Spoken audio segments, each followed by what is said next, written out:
அரசியலுடைய முதல் பாடத்தை மிக பெரிய விலை கொடுத்து வாங்கிட்டாரு விஜய். அதுலேருந்து சரி பண்ணி வெளியில வர வேண்டியது அவர் பொறுப்பு.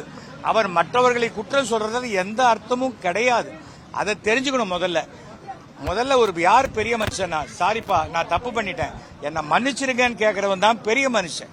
அதை விட்டுட்டு ஓடி போய் எனக்கு மனசு வருத்தமா இருக்குது, எனக்கு ரொம்ப உடஞ்சு போயிட்டேன். ஏங்க பெத்த குழந்தைய செத்து போய் அதை போய் இப்ப அடக்கம் பண்ணியாச்சு. நிறைய பேர் எரிச்சிட்டாங்க, சாம்பல் வந்துருச்சு. இப்ப போய் நீங்க என்ன ஆறுதல் சொல்ல போறீங்க? அந்த பாடி எந்த ஒரு காரணத்தினால் இந்த சம்பவம் நடந்ததோ அந்த பாடி இருக்கும்போது நீங்க போகாம இப்ப இன்னும் 10ஆம் நாளைக்கு போறேன், 16ஆம் நாள் போறேன், நான் 20 லட்சம் ரூபா கொடுத்துடலாம், நான் 25 லட்சம் ரூபா கொடுக்குறேன், ஒரு 10 வயசு குழந்தைய உங்களால கொடுக்க முடியுமா? உயிருக்கு உண்டான மரியாதையை தெரிஞ்சுக்கங்க. வெறும் கூட்டம்னா அந்த கூட்டம் ஓட்டாக மாறாது. இது இப்போ இல்ல, பெருந்தலைவர் காமராஜருக்கு அவர் தேர்தலில் நின்று தோற்ற பொழுது ஷோ பேசுறார் மெரினால, 1 லட்சம் பேர் கூட்டம். தெரிஞ்சுக்கங்க, கூட்டம் வரும், நடிகனை பார்க்க கூட்டம் வரும்.